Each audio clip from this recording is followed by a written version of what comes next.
transphobia for a stronger America. By allowing biological males to compete in women's sports, we are placing our daughters in danger every time they step onto the field.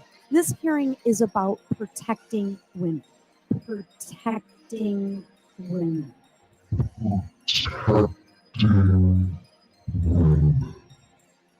And America really hates cheaters.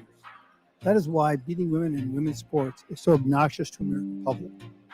It normalizes and encourages the terrible reality and tragedy of children mutilating themselves.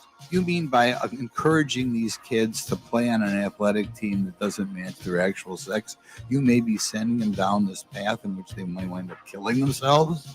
Absolutely. In addition to using cross-sex hormones or puberty blockers, that actually sets off many latent mental health conditions. Today we have something called gender-affirming care in our country, which is really cutting off the body parts of people.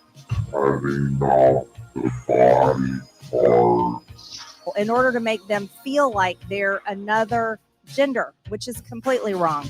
It's not just a matter of people who pretend to be girls or women who are biological males moving into girls and women's sports to take a place, but isn't there an issue of the difference in strength and the issue of safety? I don't want to be considered a bigot or a transphobe. In March of 2022, female swimmers from around the country and I were forced to compete at NCAA's against Leah, formerly Will Thomas. Just allowing a male into their sorority house, watching them as they shower and undress, walking around in the vein of being explicit here, but again, walking around erect. A 6'4", 22-year-old male who was fully intact with male genitalia. What more can Congress do to ensure that the Biden administration is not able to radically alter Title IX? This chamber, as well as the upper chamber, should consider passing legislation specifically to keep sex separated and distinct by biological sex. Transgenderism must be eradicated from public life entirely. Eradicate. That's why I've drafted a bill, Save Women's Sports Act. This attempt to erase transgender rights is brought to you by the Heritage Foundation. If you hate trans, we'll put money in your hands.